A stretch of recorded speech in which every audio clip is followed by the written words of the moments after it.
సుమన్ టీవీలో మీ business promotions కోసం ఈ కింది నెంబర్ను సంప్రదించగలరు.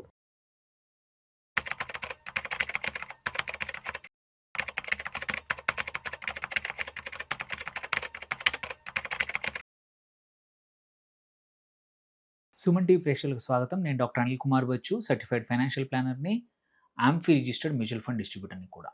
సోమవారం ఉదయం ల్యాప్టాప్ ఆన్ చేసాము, ఆఫీస్కి వచ్చాము, స్క్రీన్ లాక్ అయిపోతుంది, యాక్సెస్ డిసైడ్ అయిపోతుంది, డినేడ్ అని చూపిస్తోంది. 15 ఏళ్ళ కెరియర్, 2-3 ప్రమోషన్లు కూడా తీసేసుకున్నారు, ఒక టీంని కూడా లీడ్ చేసిన అనుభవం ఉంది, అన్నీ ఒక్క ఈమెయిల్తో ముగిసిపోతున్నాయి. ఇది సినిమా సీన్ కాదు, ఇది ఐటీ ఇండస్ట్రీలో మిడిల్ మేనేజర్లు, పెద్ద పెద్ద కంపెనీస్లో జరుగుతున్న రెగ్యులర్గా ప్రతి వారం జరుగుతున్న లే ఆఫ్స్ యొక్క కథ. ఇది నిజంగా జరుగుతూ ఉంది, ఇది ఎటువంటి ఫిక్షన్ కానే కాదు. ఎస్పెషల్లీ భారతీయ కంపెనీస్లో మిడిల్ మేనేజర్ల పరిస్థితి చాలా కష్టంగా ఉంది. ఇది జీవిత అనుభవం, ఇది జరుగుతూ ఉంది, చాలామందికి చూసాను, నాకు తెలిసిన క్లయింట్స్కి కానీ వ్యక్తులకు కూడా జరుగుతున్న లే ఆఫ్స్ యొక్క ఫలితం ఇది.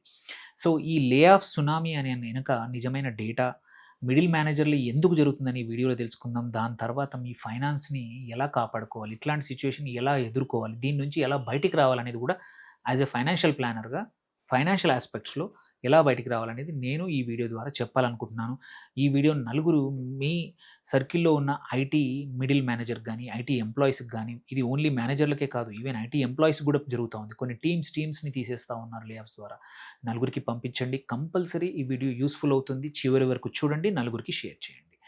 నేను మీ doctor Anil Kumar Bacchu, certified financial ప్లానర్ని, ఆంఫీ రిజిస్టర్డ్ మ్యూచువల్ ఫండ్ డిస్ట్రిబ్యూటర్ని కూడా. సో 2026లో చూసుకుంటే టెక్ రంగంలో నియర్లీ 520 పైగా కంపెనీల్లో లే ఆఫ్ ఈవెంట్స్ జరిగాయి. అంటే ఈవెంట్స్ ఈ లెక్కన చూసుకుంటే 170,000 పైన ఉద్యోగాలు తీసేశారు, ఉద్యోగులు కోల్పోయారని. సో రోజుకి ఈ లెక్కను చూసుకుంటే సగటున 832 మంది ఉద్యోగాలు పోగొట్టుకున్నారు ఈ సంవత్సరం ఆల్రెడీ.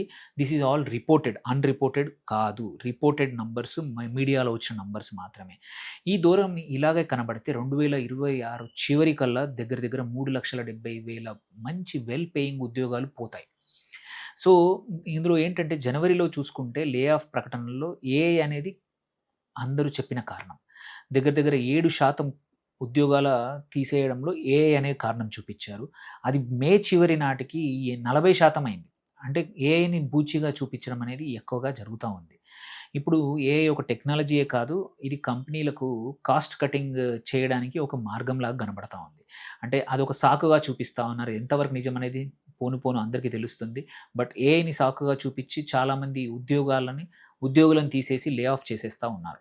సో ఒరాకిల్ డేటా రీసెంట్గా వచ్చిన చూస్తే మాత్రం కొంచెం గుండె బరువెక్కుతుంది, పక్క కొంచెం ఇబ్బందికరమైన విషయమే. కంపెనీ వర్క్ ఫోర్స్ 162,000 మంది ఉంటే మే 31, 2024 వరకు ఆల్రెడీ 141,000 మంది అయిపోయారు. అంటే 20,000 పైన ఉద్యోగాల్ని తీసేశారు. అంటే 13% వర్క్ ఫోర్స్ని తగ్గించారు. కంపెనీ సెవరెన్స్, ఎగ్జిట్ ఖర్చులు మాత్రమే గత ఆర్థిక సంవత్సరంలో $1.84 బిలియన్ వచ్చాయి. ఓన్లీ ఏంటి ఎగ్జిట్ ఖర్చులు, సెవరెన్స్ ప్యాకేజెస్. సో అంతకుముందు ఇది ఓన్లీ $374 మిలియన్ ఉండింది. దాన్ని అంటే నియర్లీ 6 టైమ్స్ పెరిగింది ఈ 2 ఎక్స్పెన్సెస్. ఇది ఇంకా ఆగలేదు. సెప్టెంబర్ 1కి ముందు మరో రౌండ్ కూడా లే ఆఫ్స్ చేయబోతున్నారని ఒరాకిల్ ప్రకటన సిద్ధం చేసింది. చెబుతూ ఉన్నాయి. ఎందుకు ఇంత దూకుడుగా వెళ్తున్నారు? ఒకటి మాత్రం పక్క ఇన్ఫ్రాస్ట్రక్చర్పై ఒరాకిల్ ఖర్చు ఈ ఏడాది $55.7 బిలియన్ చేరింది.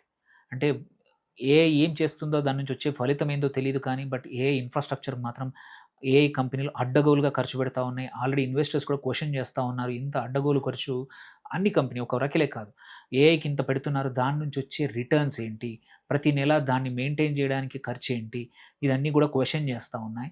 సో ప్రాబబ్లీ గోయింగ్ ఫార్వర్డ్ ఇది ఇలాగే ఉండకపోవచ్చు. హోప్ఫుల్లీ ఈ క్వశ్చనింగ్ గట్టిగా అయితే మాత్రం మళ్ళీ ఉద్యోగాలు క్రియేట్ చేయాల్సిన పరిస్థితి కంపెనీలకు వస్తుంది పక్క.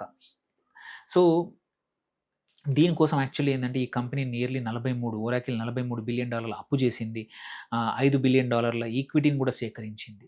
ఒకవైపు ఏమో ఏఐ కోసం వేల కోట్లు, లక్షల కోట్లు ఖర్చు పెడతా ఉన్నారు. బట్ చిన్న ఎక్స్పెన్స్ ఏదైతే ఉద్యోగుల ఎక్స్పెండిచర్ మాత్రం కట్ చేస్తూ పోతా ఉన్నారు.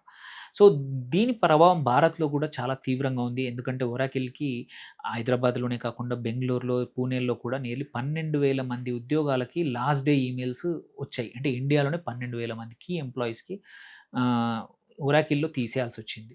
సో, ఇది మిడిల్ మేనేజర్‌లను ఎందుకు ఎక్కువ లక్ష్యం చేసుకున్నారు? ఇందులో ఎక్కువగా ఉన్నారనేది మాత్రం కీ డేటా చెప్తా ఉంది. సో, ఇది ఒరాకిల్‌లోనే కాదు పరిశ్రమలో మొత్తం కూడా ఏంటంటే ఒక కేన్ సర్వే ప్రకారం చూసుకుంటే 41% ప్రపంచవ్యాప్తంగా, అమెరికాలో 44% ఉద్యోగులు మిడిల్ మేనేజ్మెంట్ లేయర్‌ని తొలగిస్తుంది. ఏది ఈ రీసెంట్ లే ఆఫ్స్ వల్ల అని తెలుస్తా ఉంది. దీన్నే ఏమంటామంటే ఫ్లాటనింగ్ అంటామనమాట. సో, ఒక స్టేజ్ తర్వాత ఆర్గనైజేషనల్ స్ట్రక్చర్‌ని తక్కువ చేసుకుంటూ మధ్య లేయర్‌లని తీసేస్తా ఉంటారు. ఇది జరుగుతా ఉంది ఇక్కడ. సో, దీనికేంటంటే సగం మిడిల్ మేనేజ్మెంట్ పోస్ట్‌లని తీసేస్తా ఉన్నాయి కంపెనీస్. ఒక్కో మేనేజర్ కింద ఉండే సగటు టీమ్ సైజ్ ఇంతకుముందు 11 నుంచి ఇప్పుడు 12, 13కి పెరిగింది. ఓకే. మేనేజర్‌లను తగ్గించడం వల్ల టీమ్ సైజులు పెరుగుతా ఉన్నాయి. సో, తక్కువ మేనేజర్‌లతోటే కంపెనీ నడిపించే ప్రయత్నాలైతే most of the companies, IT companies చేస్తా ఉన్నాయి. సో, కొన్ని కంపెనీల సీఈఓలు కూడా నిజాయితీగానే చెప్తా ఉన్నారు. సేల్స్ ఫోర్స్ సీఈఓ చూసుకుంటే మార్క్ బెనియాఫ్ అందరికీ తెలుసు. Well known key corporate leader. 4,000 support ఉద్యోగాలు తీసేశారు. అప్పుడు నిర్మొహమాటంగా చెప్పింది ఏంటంటే తను, ఐ నీడ్ లెస్ హెడ్స్ అనే విషయం ఒక క్లియర్, అంటే ఇదొక వైరల్ అయిన కామెంట్ అనమాట. సో, నాకు తక్కువ మంది సిబ్బంది కావాలి. కాయిన్ బేస్ సీఈఓ కూడా బ్రయాన్ ఆర్మ్‌స్ట్రాంగ్, ఇతను కూడా చాలా కీ ఇన్‌ఫ్లూయెన్షియల్ సీఈఓ. తను కూడా కోఆర్డినేషన్ టాక్స్ అని అంటున్నాడు దాన్ని. సో, అంటే మేనేజర్ల మధ్య సమన్వయం పోతుంది. దానివల్ల తగ్గ చేయడానికి మాత్రమే మేము ఈ లే ఆఫ్స్ చేస్తున్నాం అనే విషయం మాత్రం జరుగుతా ఉంది. సో, భారత్‌లో ఇది మరీ స్పష్టంగా కనబడుతోంది. టీసీఎస్ కానీ అతిపెద్ద ఐటీ కంపెనీ, వాళ్ళు కూడా ఈ ఆర్థిక సంవత్సరంలో 24,000 మంది ఉద్యోగులను తొలగించారు. సో, ఇది మిడిల్ అండ్ సీనియర్ మేనేజ్మెంట్‌ని లక్ష్యంగా చేసుకొని జరుగుతున్న ఎక్కువగా టార్గెట్ కనబడతా ఉంది. ఇది చాలా పెద్ద అంశం. అంటే ఇందులో నియర్లీ 70% ఇండియా కేస్‌లో 70% మేనేజర్స్‌నే తొలగించారు. ఐరనీ ఏందంటే మేనేజర్‌లను తొలగించిన కంపెనీల్లో 49% ఉద్యోగులు ప్రొడక్టివిటీ, కమ్యూనికేషన్‌లు ఎదుర్కొంటున్నారు. అయినా సరే కంపెనీలు వినట్లేదు. సో, అంటే వీళ్ళని తీసేయడం వల్ల ఇబ్బందులు ఎక్కువగా అవుతున్నాయి. ఇండివిడ్యువల్ కాంట్రిబ్యూటర్ రోల్స్‌లో చాలామందిని మార్చడం వల్ల ప్రొడక్టివిటీ అయితే పెరగట్లేదనే డేటా కూడా వస్తా ఉంది. సో, ఈ లెక్కన ఎవరు నష్టపోతున్నారంటే ఈ మధ్య తరగతి కుటుంబాలు. ఏవైతే సెటిల్డ్ ఫ్యామిలీస్ అనేది డిస్టర్బ్ అవుతున్నాయి. దానివల్ల పక్కా ఆర్థిక ఇబ్బందులు పోను పోను సమాజంలో కూడా, ఎందుకంటే ఐటీ ఒక్క ఉద్యోగం వల్ల ఒక మల్టిపుల్ ఉద్యోగాలు క్రియేట్ అవుతాయి సమాజంలో. సో, ఇట్లా ఎక్కువ మంది లే ఆఫ్ అవ్వడం వల్ల, లే ఆఫ్ భయాల వల్ల చాలామంది ఖర్చులు తగ్గించుకోవడం వల్ల కూడా ఏమవుతుందంటే ఉద్యోగాలు అండ్ సొసైటీ మీద ప్రెషర్ అయితే పక్కా పెరుగుతుంది. Coming to employees who are affected, ఎవరైతే ఉద్యోగాలు పోయిన వాళ్ళు ఏం చేయాలి, ఎలా కాపాడాలో చూసుకోవడం చాలా ఇంపార్టెంట్. సో, ఇప్పుడు చూసుకుంటే ఇది జనరల్ గైడెన్స్ మాత్రమే. దీన్నేదో మీ ఈ బాధల్ని, ఇబ్బందులని మనం మానిటైజ్ చేసుకోవాలని కానే కాదు. సో, మీరు ఏందంటే ప్రతి ఒక్కరికి కూడా ఒక సర్టిఫైడ్ ఒక ఫైనాన్షియల్ ప్లానర్‌ని మీ ఓన్ సిట్యుయేషన్ తగ్గట్టు తయారు చేసుకోవడం very important when everything is good. ఏదైనా ఇబ్బందులొచ్చాక కాదు, ఇబ్బందులు రాకముందే చేసుకోవడం ముఖ్యం. ఒక ఎమర్జెన్సీ ఫండ్ ఇంతకుముందు 6 నెలలు అనేవాళ్ళం కాదు. ఇప్పుడు ఐటీ ఎంప్లాయీస్ ఐ సజెస్ట్ 12-18 మంత్స్‌కి సరిపడా ఎమర్జెన్సీ ఫండ్స్ ఇంక్లూడింగ్ మీ ఈఎంఐలు, హెల్త్ ఇన్స్యూరెన్స్‌లు, లైఫ్ ఇన్స్యూరెన్స్‌లు, పిల్లల ఫీజులు అన్నీ కూడా సరిపడా డబ్బుల్ని 12-18 నెలల డబ్బుల్ని ఎప్పుడూ పక్కన ఎమర్జెన్సీ ఫండ్ రూపంలో పెట్టుకోవాల్సిందే. ఇంతకుముందు 6-12 సరిపోయేదాన్ని. ఇది ఆప్షన్ అయితే అసలు కాదు. ఇది కంపల్సరీగా ఉండాల్సిన ఫండ్.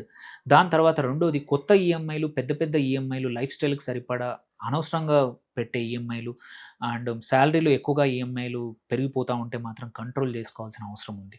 మార్కెట్ స్టెబిలైజ్ అయ్యేంత వరకు, ఉద్యోగ భద్రత పెరిగేంత వరకు మాత్రం అనవసరమైన ఖర్చులకు పోకపోవడం ఎప్పుడూ ఉత్తమం.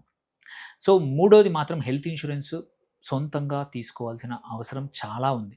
ఉద్యోగం సడన్‌గా పోతే ఆల్రెడీ స్ట్రెస్, ఆల్రెడీ దానివల్ల ఆరోగ్య సమస్యలు కూడా వస్తాయి. ఇలాంటి టైంలో కొత్త పాలిసీ బయట తీసుకుంటే మీకు ఎగ్జిస్టింగ్ డిసీజెస్ కవర్ కావు. అందుకే ఉద్యోగంలో ఉన్నప్పుడు కంపెనీ ఇచ్చిన హెల్త్ ఇన్స్యూరెన్స్‌తో పాటు సొంతంగా ఒకటి ఇప్పుడే తీసుకోండి ఉద్యోగం ఉన్నప్పుడే.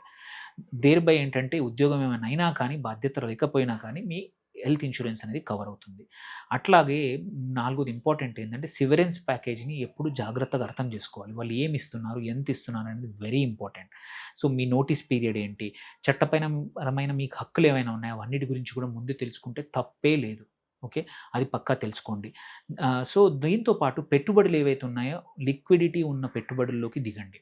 రేపు ఏమైనా ఉద్యోగం ఏమైనా ఇబ్బంది అయినా మళ్ళీ మార్కెట్లో దొరక్కపోయినా కానీ లిక్విడిటీ ఉన్న యాసెట్స్ వైపు, భూములో లేకపోతే ఇంకా ఏవైతే లిక్విడిటీ తక్కువ ఉన్న వాటికన్నా కూడా లిక్విడిటీ ఉన్న ఫైనాన్షియల్ యాసెట్స్ వైపు కానీ మెటల్స్ కానీ వెళ్తే ఏంటంటే ఎప్పుడంటప్పుడు డబ్బులు అవసరానికి సరిపడా ఉంటాయి. లేదంటే ఎక్కడో అగ్రికల్చర్ ల్యాండ్లోనో ఎక్కడో ప్లాట్లోనో ఎక్కడైతే లిక్విడిటీ ఎక్కువగా ఉండదు, సమయానికి డబ్బులు రాక ఇబ్బందులు పడే అవకాశాలు చాలామందికి ఉంటాయి.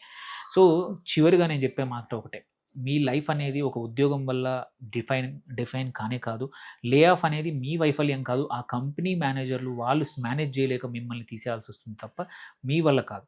ఇది ఇండస్ట్రీలో జరుగుతున్న మార్పు అంతే తప్ప మీరు చేస్తున్న తప్పు కానే కాదు. చాలామంది తనని తను బ్లేమ్ చేసుకుంటారు. No, you are in wrong place, you are not at wrong అనేది వెరీ ఇంపార్టెంట్. సో ఈ ఏఐ వచ్చిన దానివల్ల దాన్ని విలన్‌గా చూడడం కన్నా, ఆ ఏఐని అడాప్ట్ చేసుకొని మనకిప్పుడు ఉన్నప్పుడే చాలా ఆన్‌లైన్ కోర్సెస్ ఉన్నాయి. టెక్నాలజీని అప్‌గ్రేడ్ చేసుకోండి. మార్కెట్‌లో ఎటువంటి చేంజెస్ ఉన్నాయి, ఉద్యోగాలు కొత్తయి ఎక్కడ క్రియేట్ అవుతున్నాయి, నేను నేర్చుకుంటే నేను అక్కడ రేపేమైనా వస్తే అక్కడ నాకు దొరుకుతుందా అనేది మనది మనం క్వెషన్ చేసుకోవాల్సిన అవసరం ఉంది. సెక్యూర్డ్‌గా ఉన్నామని ఒక ఫాల్స్ సెన్స్ ఆఫ్ సెక్యూరిటీలో కాకుండా మనది మనం అప్‌గ్రేడ్ చేయడం, లైఫ్ లాంగ్ లెర్నింగ్ అనేది పక్కా ఇంపార్టెంట్. వాట్ ఎవర్ ఏజ్ మనం కొత్త కోర్సులు మార్కెట్‌లో మన సెక్టర్‌లో జరుగుతున్న అప్‌గ్రేడ్ తగ్గట్టు మనం కూడా అప్‌గ్రేడ్ చేసుకోవాల్సిన అవసరం చాలా ఉంది. దీంతో పాటు ఆల్టర్‌నేట్ ఇన్‌కమ్స్ ఎక్కడ కుదిరితే అక్కడ మీ దగ్గర పెట్టుబడులతో పెంచుకోండి. అండ్ ఇంకొకటి కూడా, మీరు సింగిల్ ఇన్‌కమ్ ఫ్యామిలీ అయితే ఆల్వేస్ గుడ్ టు హ్యావ్ భార్యాభర్తలు ఇద్దరు కష్టపడి పనిచేస్తే తప్పేమీ లేదు. Yes, it is an luxury అనుకోవచ్చు ఒక్కరు పనిచేయడం. నీకు ఎక్కువ ఇన్‌కమ్ ఇవ్వాలి ఉండొచ్చు.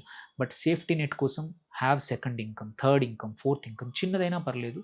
బట్ ఇట్ ఎన్ష్యూర్స్ దట్ మీకు ఇబ్బందులు రావు. ఎక్కడెక్కడ లోన్లు తగ్గించుకోగలిగితే తగ్గించుకోండి. So it's always better to be safe than sorry later అనేది నా ఉద్దేశం. మీకేమైనా క్వెషన్స్, మీ యొక్క ఫైనాన్షియల్ ప్లానింగ్ ఎలా ఉండాలి, ఏమి ఉండాలి, మీకేమైనా ఇబ్బందులు ఉంటే కంపల్సరీ రీచ్ అవుట్ అవ్వండి. Thank you for watching. ఈ వీడియోని నాకు పక్కా మీ ఫ్రెండ్స్ ఎవరైతే ఉన్నారో ఐటీలో, ఎవరైతే సేఫ్ అనుకుంటున్నారో వాళ్ళ జాబ్, వాళ్ళకు కూడా తప్పకుండా వీడియో పంపండి. ఎందుకంటే ప్రతి ఒక్కరికి లే ఆఫ్ నోటీస్ రాకముందే మనది మనం ప్రిపేర్ అయ్యామనుకోండి, ఇట్ ఈస్ బెటర్. అట్లీస్ట్ కొన్ని రోజులు తట్టుకోవడానికి, ఫైనాన్షియల్గా తట్టుకోవడానికి అవకాశం ఉంటుంది. Thank you for watching. Signing off doctor Anil Kumar Bachu.